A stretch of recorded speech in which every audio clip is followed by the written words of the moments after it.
Hello, ഇന്ന് നമ്മൾ ഉണ്ടാക്കാൻ പോകുന്നത് നല്ല ഗ്രേവിയോട് കൂടിയിട്ടുള്ള ഒരു പൊരിച്ച മീനാണ്. ചപ്പാത്തിൻ്റെ കൂടെയോ ചോറിൻ്റെ കൂടെയോ കപ്പയുടെ കൂടെയോ ഒക്കെ കഴിക്കാവുന്നതാണ്. നിങ്ങൾ ഇതുവരെ ഇത് ട്രൈ ചെയ്തിട്ടില്ലെങ്കിൽ എന്തായാലും ഒന്ന് ട്രൈ ചെയ്ത് നോക്കണേ. അപ്പം നമുക്ക് റെസിപ്പിയിലേക്ക് പോവാം. അതിനു മുന്നേ ഈ ചാനൽ നിങ്ങൾ ആദ്യമായിട്ട് കാണുകയാണെങ്കിൽ ചാനൽ സബ്സ്ക്രൈബ് ചെയ്യാനും സപ്പോർട്ട് ചെയ്യാനും മറക്കരുത്. അത്യാവശ്യം വലിപ്പമുള്ള 3 ചൂരയുടെ പീസാണ് നമ്മൾ എടുത്തിട്ടുള്ളത്. മീൻ ആദ്യം ഒന്ന് ഫ്രൈ ചെയ്തെടുക്കാം. അതിനുവേണ്ടി 1.5 ടീസ്പൂൺ മുളക് പൊടി, 1/4 ടീസ്പൂൺ മഞ്ഞൾപ്പൊടി, 1/4 ടീസ്പൂൺ കുരുമുളക് പൊടി, 1/4 ടീസ്പൂൺ ഉപ്പും 1 ടേബിൾ സ്പൂൺ അളവിൽ വിനെഗറും കൂടെ ചേർത്തിട്ട് നന്നായിട്ടൊന്ന് മിക്സ് ചെയ്തെടുക്കുക. ഇതിപ്പോൾ അത്യാവശ്യം തിക്കായിട്ടാണ് വന്നിട്ടുള്ളത്. അപ്പോൾ നമ്മൾ വളരെ കുറച്ച് അളവിൽ കുറച്ച് വെള്ളം കൂടെ ചേർത്തിട്ട് ഇതിനെ കുറച്ചൊന്ന് ലൂസാക്കി എടുക്കുന്നുണ്ട്. ഇനി നമ്മൾ കട്ട് ചെയ്ത് വെച്ചിട്ടുള്ള മീനിലേക്ക് മസാല തേച്ച് കൊടുക്കാം. ഓരോ പീസിലെടുത്തിട്ട് നന്നായിട്ട് എല്ലാ ഭാഗത്തും ഒരുപോലെ മസാല തേച്ച് കൊടുക്കുന്നുണ്ട്.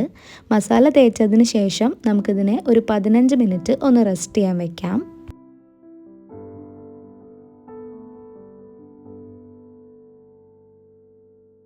മീനിൽ മസാലയൊക്കെ നല്ലപോലെ പിടിച്ചു വന്നാൽ നമുക്കൊരു പാൻ ചൂടാക്കി അതിലേക്ക് 3 ടേബിൾ സ്പൂൺ വെളിച്ചെണ്ണ ഒഴിച്ചു കൊടുക്കാം. ചൂടായ വെളിച്ചെണ്ണയിലേക്ക് കുറച്ച് കറിവേപ്പില ഇട്ട് കൊടുത്തിട്ട് നമ്മൾ മീൻ ഓരോന്നായിട്ട് വെച്ച് കൊടുക്കുന്നുണ്ട്. മീഡിയം ഫ്ലെയിമിൽ ഒരു 5-6 മിനിറ്റ് വെയിറ്റ് ചെയ്താൽ മീനിൻ്റെ ഒരു സൈഡ് നന്നായിട്ട് ഫ്രൈ ആയി വരും.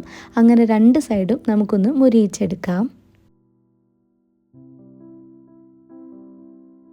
മീൻ ഫ്രൈ ആയിട്ടുണ്ട്. അപ്പോൾ ഇനി നമുക്ക് ഇതിനെ എണ്ണയിൽ നിന്ന് കോരിയെടുക്കാം. ഇനി അതേ പാനിലേക്ക് 2 പച്ചമുളക് ചെറുതായി അരിഞ്ഞതും കുറച്ച് കറിവേപ്പിലയും കൂടെ ചേർത്തിട്ട് ഒന്ന് വഴറ്റിയെടുക്കാം. നിങ്ങളുടെ പാനിൽ വെളിച്ചെണ്ണ കുറവാണെങ്കിൽ കുറച്ച് ചേർത്ത് കൊടുക്കാവുന്നതാണ്. മീഡിയം സൈസുള്ള 2 സവാള ചെറുതായി അരിഞ്ഞതും ഇതൊന്ന് പെട്ടെന്ന് വാടി കിട്ടാൻ വേണ്ടിയിട്ട് ഒരു 1/4 ടീസ്പൂൺ ഉപ്പും കൂടെ ചേർത്തിട്ട് നമുക്ക് സവാള നന്നായിട്ടൊന്ന് വഴറ്റിയെടുക്കാം. ഇപ്പോൾ സവാള നന്നായി വഴന്നു വന്നിട്ടുണ്ട്. ഇതിലേക്ക് മസാലപ്പൊടികൾ ചേർത്ത് കൊടുക്കാം. 1 ടീസ്പൂൺ മുളക് പൊടി, 1/4 ടീസ്പൂൺ മഞ്ഞൾപ്പൊടി, 1/4 ടീസ്പൂൺ കുരുമുളക് പൊടി, 1/4 ടീസ്പൂൺ ഗരം മസാല, ഒരു തക്കാളി ചെറുതായി അരിഞ്ഞതും കൂടെ ചേർത്തിട്ട് നന്നായിട്ടൊന്ന് മിക്സ് ചെയ്തെടുക്കാം. തക്കാളി ഉള്ളിയൊക്കെ നന്നായിട്ട് വഴറ്റി കൊടുത്ത് ജസ്റ്റ് ഒന്ന് ഉടച്ചു കൊടുക്കുന്നുണ്ട്.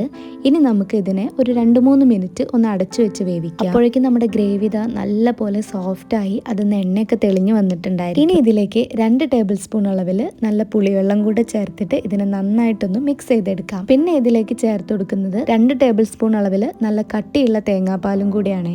എന്നിട്ട് എല്ലാം ഒന്ന് നല്ലപോലെ മിക്സ് ആക്കി എടുക്കുക. ഒരു 30 സെക്കൻഡ് ഒന്ന് തിളപ്പിച്ചെടുത്തതിന് ശേഷം നമ്മൾ ഫ്രൈ ചെയ്ത് വെച്ചിട്ടുള്ള മീന് ഓരോന്നായിട്ട് ഇതിലേക്ക് വെച്ച് കൊടുക്കാം. ഇനി ആ ഗ്രേവി കൊണ്ട് അതിനൊന്ന് കവർ ചെയ്ത് കൊടുക്കാം. ഓരോ മീനിലും നല്ലപോലെ തന്നെ ഗ്രേവി ആക്കി കൊടുക്കുന്നുണ്ട്. ഇനി എല്ലാം ഇതുപോലെ ഒന്ന് സെറ്റ് ആക്കി കൊടുത്തിട്ട് അതിൻ്റെ മുകളിൽ കുറച്ച് കറിവേപ്പില ഇട്ടിട്ട് ഒരു 1 മിനിറ്റ് നമുക്കിതിനൊന്ന് അടച്ചു വെക്കാം.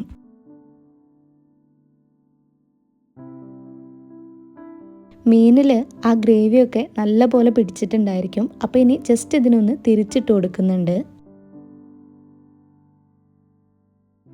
ഇപ്പം മീനിൽ നല്ല പോലെ മസാലയൊക്കെ പിടിച്ചിട്ടുണ്ട്. അപ്പോൾ ഇനി എന്ത് ചെയ്യാം, നമുക്ക് ഫ്ലെയിം ഓഫ് ചെയ്യാം. ഇനി ചൂടോടെ തന്നെ ഇതിന്നൊരു പീസ് എടുത്ത് കഴിച്ചാണ്ടല്ലോ ഒന്നും പറയാനില്ലാത്ത ടേസ്റ്റാണ്. ചോറിൻ്റെയോ ചപ്പാത്തിൻ്റെയോ എന്തിൻ്റെ കൂടെ വേണമെങ്കിലും കഴിക്കാവുന്നതാണ്. ഈ ഒരു ഗ്രേവി ഉള്ളതുകൊണ്ട് എന്തിൻ്റെ കൂടെയും ഇത് കോമ്പിനേഷൻ ആയി പോകും. നിങ്ങൾക്കിത് ഏത് മീൻ വെച്ചും ട്രൈ ചെയ്യാവുന്നതാണ് കേട്ടോ. അപ്പോൾ എന്തായാലും ട്രൈ ചെയ്യണേ. അപ്പോൾ പുതിയൊരു റെസിപ്പി ആയിട്ട് നെക്സ്റ്റ് വീഡിയോയിൽ കാണാം. ബൈ.